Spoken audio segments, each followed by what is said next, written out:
God. హల్లెలూయా. ప్రభువునందు ప్రియ దేవుని పిల్లారా, నేటి వాక్య ధ్యానం కొరకు మిమ్మలను ప్రేమతో ఆహ్వానిస్తూ ఉన్నాను. నేటి వాక్య ధ్యానం కొరకు ప్రార్థన చేద్దామా? మమ్మలను మిక్కిలిగా ప్రేమించుచున్న మా ప్రియ తండ్రి, గొప్ప దేవా, నీకు వందనాలయ్యా. మీ ఘనమైన, ఉన్నతమైన, శ్రేష్టమైన నామమునకు వేలాది కోట్లాది స్తోత్రాలు. ఏ మనిషి లేని మా జీవితంలో ఈ 2025 సంవత్సరములో మొదటి పునరుత్థాన దినాన్ని మాకు అనుగ్రహించినందుకే మీకు స్తోత్రాలు తండ్రి. ఈ మొదటి పునరుత్థాన దినమందు మహిళా నీ లేఖనాలను మేము ధ్యానం చేయబోతూ ఉండగా, వచనం వెంబడి వచనము అయా నీ లేఖనాలను మేము ధ్యానం చేస్తూ ఉండగా, నీ లేఖనాలలో నిగూఢముగా ఉన్న అర్థవంతమైన మీ భావాన్ని అయినా నీ పిల్లలకు అవసరమైన రీతిలో, అర్థమయ్యే రీతిలో మీరే మాకు బోధించి నేర్పించమని యేసయ్య నామమున అడుగుచున్నాము తండ్రి. ఆమెన్. ప్రభువునందు ప్రియ దేవుని పిల్లారా, నేటి వాక్య ధ్యానముగా యోబు గ్రంథము 2వ అధ్యాయము మొదటి నుండి కొన్ని వచనాలు దేవుని లేఖనాలను మనం చదువుతూ ధ్యానం చేద్దాం. 2వ అధ్యాయము మొదటి వచనం.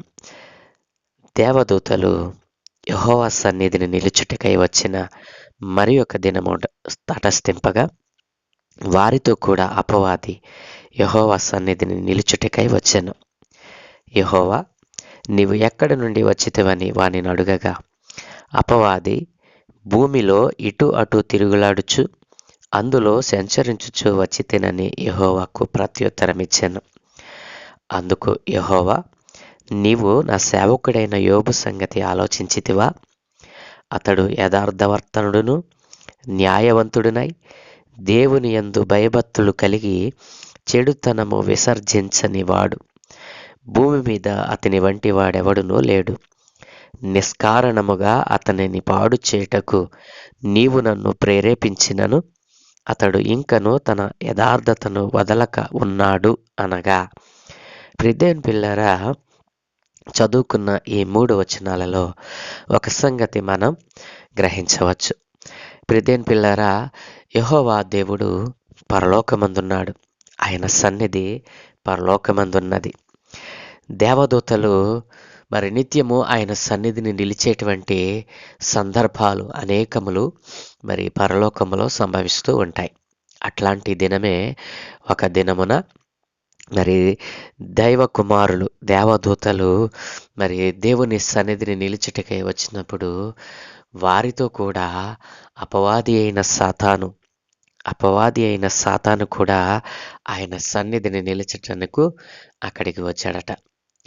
వచ్చినప్పుడు దేవుడు అంటున్నాడు, ఆ సాతాను అపవాదిని అంటున్నాడు, నీవు ఎక్కడ నుండి వచ్చితివి అని అపవాదిని అడిగినప్పుడు అపవాది అంటున్నాడు కదా, నేను భూమిలో ఇటు అటు తిరుగులాడుచు మరి అందులో సంచరించుచు వచ్చాను అని దేవునికి ప్రత్యుత్తరం ఇచ్చినట్లుగా మనం చూడగలం. ప్రియదేవుని పిల్లల, అపవాది యొక్క దైనందిన జీవితం ఏంటో తెలుసా? వాడు భూమిలో అటు ఇటు తిరుగుతూ, భూమిలో సంచరిస్తూ, ఎవరైతే మరి నీతి న్యాయములను మరి అనుసరించి నడుస్తూ ఉన్నారో, యథార్థవంతులుగా బతుకుతున్నారో అట్లాంటి వారిని, మరి దేవుని యందు భయభక్తులు కలిగిన వారిని, మరి ఆ భయభక్తుల నుండి దేవుడంటే భయమును, భక్తిని తీసివేసి యథార్థతను పోగొట్టి మరి నీతిని తప్పేటట్లుగా, న్యాయమును తప్పేటట్లుగా పాడు చేయటమే వాడి పని. ఆ పని చేయటం కోసమే వాడు భూమిలో అటు ఇటు తిరుగుచు దానిలో సంచరించటమే వాడిని దైనందిన జీవితంలో వాడు చేసేటువంటి పని అదే. ప్రియదేవుని పిల్లరా, అయితే దేవుడు నీవు ఎక్కడి నుంచి వచ్చావంటే వాడు అడ్రస్ కరెక్ట్గా చెప్పాడు. నీవైనా నేనైనా దేవుడు అడిగినప్పుడు మరి మన స్థితిని చెప్పగలిగినటువంటి వారంగా ఉండాలి. కాబట్టి నీ స్థితి అంతటిని ఎరిగినటువంటి దేవుడు ఎందుకు అడిగాడు? ఎందుకంటే వాడు కుయుక్తిపరుడు, వాడు నిజము చెప్పటానికి మరి ఒప్పుకొనటువంటి వాడు దుష్టుడు, దుర్మార్గుడుగా ఉన్నాడు. కాబట్టి నువ్వెక్కడి నుంచి వచ్చావంటే దేవుని దగ్గర మరి తన నిజ స్థితిని ఒప్పేసుకున్నాడు అపవాది. తర్వాత దేవుడు అంటామన్నాడు, మరి నా సేవకుడైనటువంటి యోబు సంగతి నువ్వు ఆలోచించావా? భూమి మీద సంచరించి వచ్చావు కదూ! భూమి మీద ఉన్నటువంటి అందరినీ నీవు ఎరిగి ఉన్నావు కదూ! అయితే నా సేవకుడు, నా భక్తుడు, నా ప్రియకుమారుడు యోబు సంగతి ఆలోచించావా?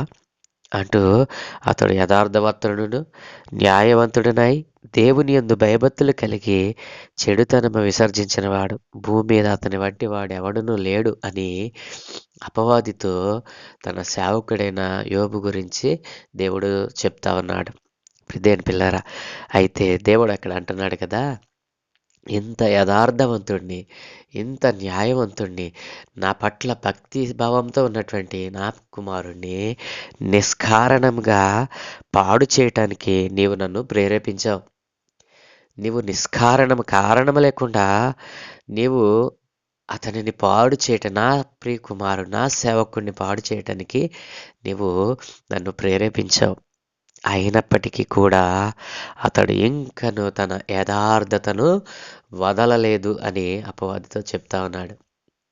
ఓయ్ అపవాది, నీవు నా సేవకుడైన యోబును మరి నిష్కారణంగా, ఏ కారణం లేకపోయినా మరి అతన్ని శోధించటానికి నీవు నన్ను ప్రేరేపించావు. అయినప్పటికీ కూడా ఇంకనూ తన యథార్థతను వదలకుండా నా సేవకుడు నా యందు నిలిచి ఉన్నాడని దేవుడు సాక్ష్యమిస్తా ఉన్నాడు.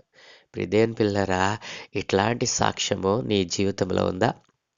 ఇలాంటి సాక్ష్యము దేవునితో నీవు చెప్పించుకోగలిగినటువంటి భక్తి నీలో ఉందా? సాక్షాత్తు దేవుడే ఒక వ్యక్తిని గురించి సాక్ష్యమిస్తున్నాడు.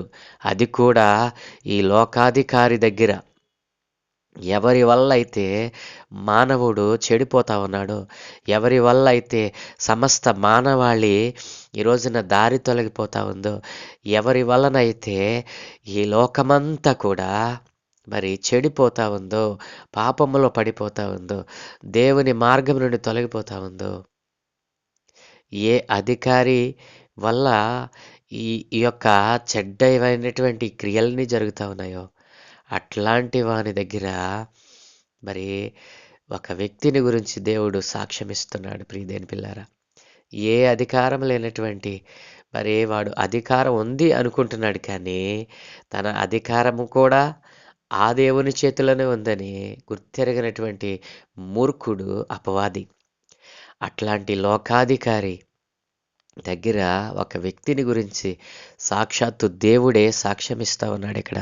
ప్రియదేవుని పిల్లారా, నా సేవకుడైన యోబు సంగతి ఆలోచించావా?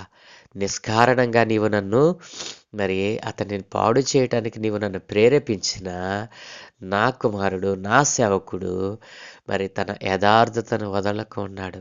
ప్రియదేవుని పిల్లారా, ఎంత గొప్ప సాక్ష్యము యోబు గారు మరి సంపాదించుకోగలిగాడు. ఎంత భక్తి శ్రద్ధలతో ఆయన బ్రతికాడో, ఎంత నిష్టతో ఆయన దేవుని యందు మరి విశ్వాసము కలిగి ఉన్నాడు. దేవునిని ఎంతగా ఆయన మరి ఎంతగా తన జీవితంలో ఆహ్వానించాడు. ప్రియదేవుని పిల్లారా, నీ జీవితంలో ఇలాంటి యథార్థత నీలో ఉందా?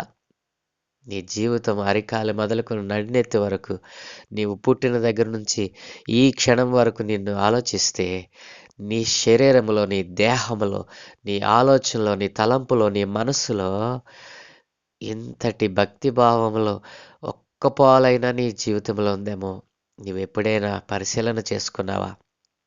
దేవుడు ఎన్నిసార్లు అపవాది చేతిలో నీవు పడినప్పుడు, అపవాది చేత నీవు శోధింపబడినప్పుడు, అనేక రకాలుగా నీవు హింసింపబడినప్పుడు, శ్రమలనే కొలిమిలో నీవు మరి కాల్చబడినప్పుడు దేవుడు నిన్ను ఆ కొలిమిలో నుండి తప్పించాడే. అయినప్పటికీ కూడా నీవు ఈ యొక్క దేవుని యొక్క లేఖనాలను చదువుతూ కూడా, ఇలాంటి భక్తుల జీవితాలను నీవు విని కూడా నీ జీవితంలో ఆ భక్తిని పొందుకోవాలని, ఆ భక్తిని కలిగి ఉండాలని, ఆ యథార్థతను వదలక ఉండాలని మరి దేవుడు నిన్ను రక్షించుకున్న దినము నుండి ఈ దినము వరకు ఎప్పుడైనా ఆలోచన కలిగి ఉన్నావా? నా ప్రియ సహోదరి, సహోదరుడా, యోబు జీవితంలో జరిగినటువంటి ఈ గొప్ప సంఘటన ఎంత ప్రశస్తమైనదండి. ఒక మానవుడు మరి పాపయుక్తుడైనటువంటి మానవుడు, మరి పాప సంబంధి అయినటువంటి మానవుడు పాపమును శరీరముగా ధరించినటువంటి వ్యక్తిని గురించి దేవుడు సాక్ష్యమిస్తా ఉన్నాడు. సమస్త మానవాళి ఈ రోజున యోబు జీవితంలో నుండి నేర్చుకోవలసినటువంటి గొప్ప పాఠము ఎంత శ్రేష్టమైనదో, ఎంత ఉన్నతమైనదో ప్రియ దేవుని పిల్లరా. యోబు జీవితమును మనము పరిశీలన చేస్తే చాలు, మన భక్తి జీవితంలో మనం మరి ముందెన్నడూ చూడనటువంటి శిఖరాలను మనం చూడవచ్చు. సాక్షాత్తు దేవుని చేత సాక్ష్యం పొందాడు అపవాది దగ్గర. ప్రియ దేవుని పిల్లరా, మరి అపవాదికి సవాలు విసిరాడు దేవుడు యోబు జీవితాన్ని చూపిస్తూ. ప్రియ దేవుని పిల్లరా, అలాంటి భక్తి జీవితం, అలాంటి యథార్థత నీలో ఉందా?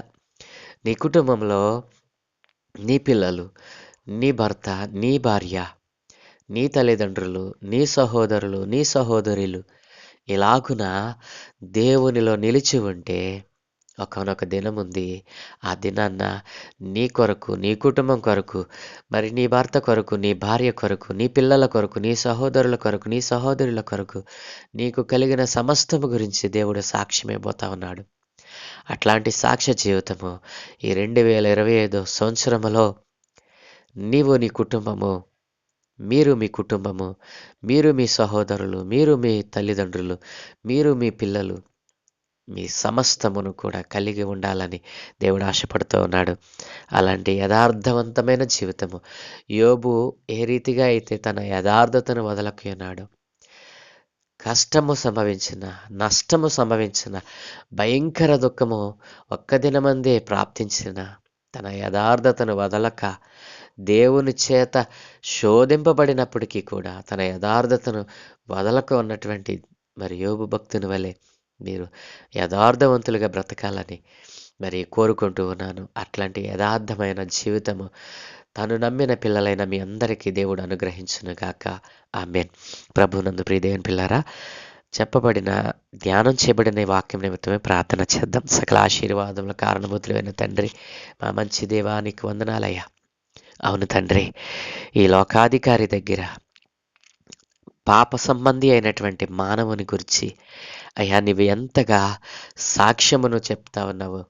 ఈ రోజున యోబు జీవితంలో నుండి నాయన అనేక పాఠాలు మేము నేర్చుకుంటూ ఉన్నాము తండ్రి. ఈ నూతన సంవత్సరంలో ఈ గొప్ప భక్తుని జీవితంలో నుండి మీరు మాకు నేర్పిస్తున్న ఈ ఆత్మీయ పాఠాలు మా ఆత్మీయ జీవితానికి ఎంతో ఉపయోగకరమని మేము భావిస్తూ ఉన్నాము నాయన. తండ్రి, యోబు జీవితంలో జరిగిన ఈ గొప్ప సందర్భము తండ్రి, సాక్షాత్తు నైనా అపవాది మిమ్మల్ని ప్రేరేపించి మరి నష్టము కలిగేటట్లుగా చేసిన యోబు తన యథార్థతను వదలక మీ యందు ఎలాగున నిలిచి ఉన్నాడో ఈ రోజున నీ రక్షణ పొందుకున్న నీ పిల్లలు కూడా నాయన ఇలాంటి యథార్థతమైనటువంటి జీవితాన్ని కలిగి మీలో నిలిచి ఉండే భాగ్యం అనుగ్రహించమని, ఎందరైతే యథార్థతను విడిచిపెట్టి అపవాదికి బందీలై అపవాది చేత శోధింపబడుతూ అపవాది కబంధ హస్తాలకు వెళ్ళిపోయి తమ కుటుంబాలను, తమ జీవితాలను పాడు చేసుకుంటున్న వారందరి మీద మీ ఆత్మను కుమ్మరించమని, ఇప్పుడైనను వారు నీ జ్ఞానమును తెలుసుకొని అయా లేఖనాలను పరిశోధించువారిగా, దైవవాక్కులను చదివి ధ్యానం చేసేవారిగా వారిని మార్చమని, నీ సువార్త సకల లోకములకు ప్రకటింపబడినట్లుగా అనేక ద్వారములను తెరవమని